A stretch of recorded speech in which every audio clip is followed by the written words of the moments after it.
Welcome to sleepy classes. तो आज हम देखेंगे द 17 सस्टेनेबल डेवलपमेंट गोल्स, जिनको हम बोलते हैं कि प्रीलिम्स और मेंस दोनों के लिए ही इम्पॉर्टेंट है।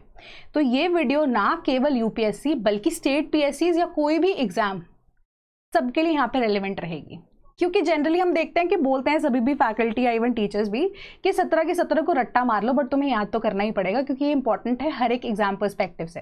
अगर हम यूपीएससी की बात करें या स्टेट पीएससी की बात करें तो वहाँ पे तो डायरेक्टली बहुत ज़्यादा ज़रूरी है, राइट। तो आज हम डिस्कस करने वाले हैं द बेसिक आइडिया कि आप इन सब को कैसे मेमोराइज कर सकते हैं and that too in order, right. कि इस वीडियो को अगर आप 2 या 3 बार भी देखेंगे ना, एट द एंड आपको यहाँ पे याद रह जाएगा कि 17 के 17 इन ऑर्डर कैसे आपको याद करने हैं, right. So this is my way of learning. अगर आपको इजीली याद हो चुके हैं वेल एंड गुड, अगर नहीं पता है तो थोड़ा सा आइडिया यहाँ पे मैं आपको देना चाहती हूँ। तो इम्प्रोवाइज तो आप अपने अकॉर्डिंगली कर सकते हैं कि आपको कैसे इसको रटना है लेटर ऑन, है ना।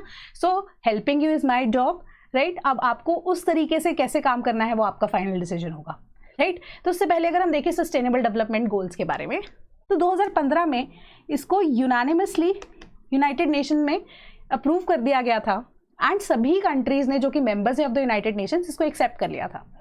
तो बेसिकली जब हम इंडिया में बोलते हैं ना वासुदेव कुटुंबकम, तो इसको हम एक्सप्लिसिटली बोलते हैं, but when it comes to sustainable development goals वहाँ पे हमारे पास ये इम्प्लिसिट था, राइट। कि हमने डायरेक्टली वासुदेव कुटुंबकम यहाँ पे वर्ड यूज नहीं किया, बट इसकी जब हम एप्लीकेशन की बात करते हैं तो together the world is a family, इसकी एप्लीकेशन उस तरीके से काम करती है। फॉर एग्जाम्पल यहाँ पे हम देखते हैं कि क्लाइमेट एक्शन है, सस्टेनेबल डेवलपमेंट गोल हमारा 13 है, राइट। तो क्लाइमेट एक्शन के ऊपर जब भी कुछ भी किया जाएगा उसका इम्पैक्ट ऐसा तो नहीं है ना कि फॉर एग्जाम्पल इंडिया कुछ क्लाइमेट एक्शन के लिए काम कर रहा है तो उसका इम्पैक्ट सिर्फ इंडिया की बाउंड्रीज में ही रहेगा, ऐसा तो नहीं है। अब क्लाइमेट एक्शन या क्लाइमेट चेंज की जब हम बात करते हैं तो वर्ल्ड का ही पूरा फिनोमेना है। जब हम यहाँ पे सस्टेनेबल डेवलपमेंट गोल 14 की बात कर रहे हैं, life below water for example, right. तो यहाँ पे हम मरीन बायोडाइवर्सिटी की बात कर रहे हैं, ओशन वाटर्स की बात कर रहे हैं, यहाँ पे इकोनॉमिक जोन जो हमारे होते हैं एक्सक्लूसिव इकोनॉमिक जोन्स EEZ की जब हम बात कर रहे हैं वहाँ से, उसके रिगार्डिंग तो कुछ बात नहीं हो रही है ना। तो टुगेदर एज अ वर्ल्ड अगर हम मिलकर काम करें, हम सस्टेनेबली अपने प्लानट को कैसे बचा सकते हैं, यहाँ पे सोशल इवेंट्स को भी काउंट किया गया है, साथ ही साथ यहाँ पे क्लाइमेट एक्शन को, क्लाइमेट चेंज को भी यहाँ पे इंपॉर्टेंस दी गई है, right. So these 17 sustainable development goals, उसको आप ऑर्डर में कैसे याद करेंगे, तो ऐसे ही अब हम उसे जानेंगे। तो जैसे हम ज्योग्राफी में जब रट्टा लगाते होते थे प्लैनेट्स का, तो हम एक सेंटेंस यूज किया करते थे, my very educated mother please serve us some noodles, है ना।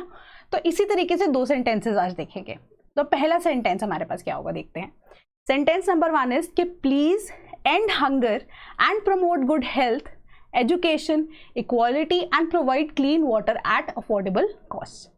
तो ये सेंटेंस जब आप पढ़ेंगे आपके दिमाग में ये चीज़ होनी चाहिए कि आप एज अ व्यक्ति अपने सरकार से गुहार लगा रहे हैं कि प्लीज़ हंगर को एंड कर दीजिए, गुड हेल्थ को प्रमोट कीजिए, एजुकेशन को प्रमोट कीजिए, इक्वालिटी को प्रमोट कीजिए, एंड साथ ही साथ आप रिलेटिवली अब न्यूज़ भी पढ़ रहे हैं तो आप देख रहे हैं कि वाटर को लेकर बहुत ज़्यादा इश्यूज चल रहे हैं, हेपेटाइटिस का इशू भी चल रहा है आजकल, है ना। तो हमें क्लीन वाटर भी प्रोवाइड कीजिए और अफोर्डेबल कॉस्ट पे हमें चीज़ें ये प्रोवाइड कीजिए, राइट। तो अब इससे क्या होगा कि प्लीज़ का जो पी है हमारी पॉवर्टी के साथ डील करता है, that is no poverty.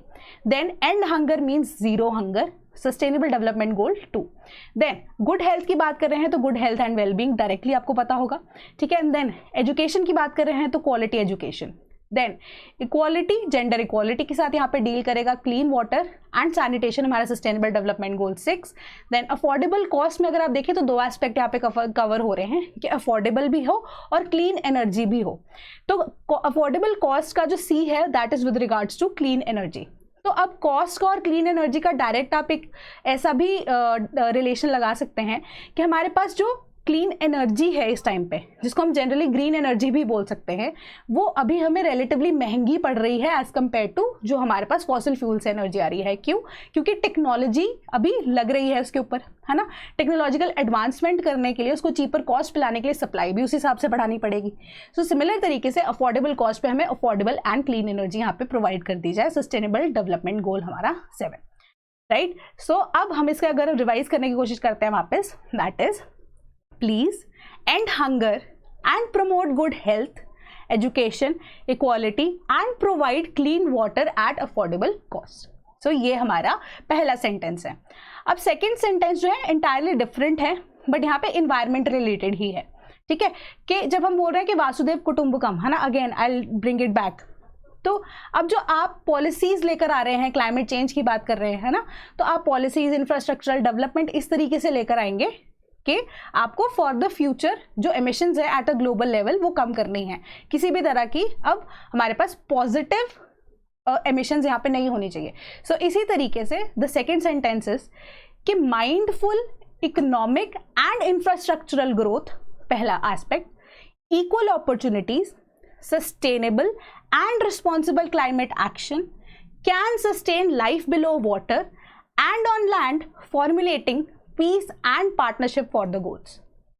Right, थोड़ा लंबा सेंटेंस है बट समझिए थोड़ा कि हमारी जो इकोनॉमिक ग्रोथ हो रही है, इंफ्रास्ट्रक्चरल ग्रोथ हो रही है, वो माइंडफुल होनी चाहिए, इक्वल अपॉर्चुनिटीज यहाँ पे सबको दी जानी चाहिए, ठीक है, और sustainable and responsible climate action लीजिए, क्योंकि सस्टेनेबल डेवलपमेंट गोल है, ताकि हम life below water and on land बचा सके, जिससे क्या होगा, पीस एग्जिस्ट करेगा एंड एक बेटर पार्टनरशिप हो पाएगी for better goals in the future. Right, I again repeat, mindful economic and infrastructural growth, equal opportunities, sustainable and responsible climate action can sustain life below water and on land, formulating peace and partnership for the goals. Right, so अब देखते हैं mindful का, तो अभी मैंने कुछ highlight नहीं किया, तो यहाँ पे इकोनॉमिक की बात करते हैं। तो सस्टेनेबल डेवलपमेंट गोल 8 आ जाता है हमारा, decent work and economic growth. Then infrastructural word से आता है industry, innovation and infrastructure. Then equal opportunities में बात कर रहे हैं कि रिड्यूस इनइक्वालिटीज यहाँ पे होनी चाहिए। देन सस्टेनेबल से आता है हमारे पास sustainable cities and communities. Then responsible से आ रहा है कि रिस्पॉन्सिबल कंजम्पशन करो एंड प्रोडक्शन भी रिस्पॉन्सिबली की जाए, ठीक है। Climate action, directly climate action as it is use हो रहा है, sustainable development goal 13। Then life below water directly use किया जा रहा है, life on land sustainable development goal 15। Then peace की बात की जा रही है, तो piece, justice and strong institutions, and lastly partnership for the goals directly यहाँ पे यूज की जा रही है। राइट, कि आप mindful economic and infrastructural growth करें, इक्वल अपॉर्चुनिटीज प्रोवाइड करें एंड सस्टेनेबल डेवलपमेंट की तरह यहाँ पे काम करें एंड रिस्पॉन्सिबल तरीके से क्लाइमेट एक्शन के ऊपर काम करें, ताकि हमारे पास life below water and on earth जो है, या ऑन लैंड अगर हम कंसिडर करें, वो हम यहाँ पे सेव कर सके, ताकि एक पीसफुल सिचुएशन रहे एंड स्ट्रॉन्गर पार्टनरशिप बॉन्ड्स रहे for the future partnership for the goals.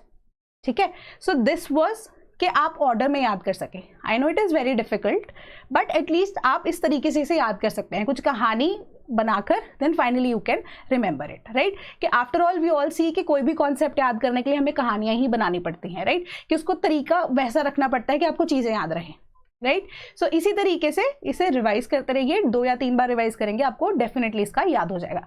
And इसके अलावा एक और इंपॉर्टेंट अनाउंसमेंट यहाँ पे करना चाहती हूँ, अगर आप हरियाणा सिविल सर्विसेज के लिए प्रिपेयर करना चाहते हैं, एग्जाम देना चाहते हैं, जो कि नेक्स्ट ईयर होगा, सिंस मेंस जो है 30 एंड 31 मार्च को खत्म हो चुका है, तो अभी देरी करने की जरूरत नहीं है। आपको मिल रहा है at a very affordable price एक ऐसा बैच जहां पे आपको ऑलरेडी टॉपिक वाइज लेक्चर्स जो है प्रोवाइड कर दी जाएंगे, जो कि हरियाणा स्पेसिफिक भी हैं, एंड साथ ही साथ जो कॉमन हमारे पास सिलेबस रहता है वो भी, एंड साथ ही साथ practice MCQs for pre and mains दोनों दे दिए जाएंगे, हरियाणा स्पेसिफिक करंट अफेयर्स भी एंड नॉर्मल करंट अफेयर्स भी जो इंटरनेशनल एंड नेशनल इंपॉर्टेंस के हैं वो भी आपको दिए जाएंगे। एंड अगर आप इस बैच में एनरोल होते हैं, आपको सेपरेट टेलीग्राम ग्रुप में ऐड किया जाएगा।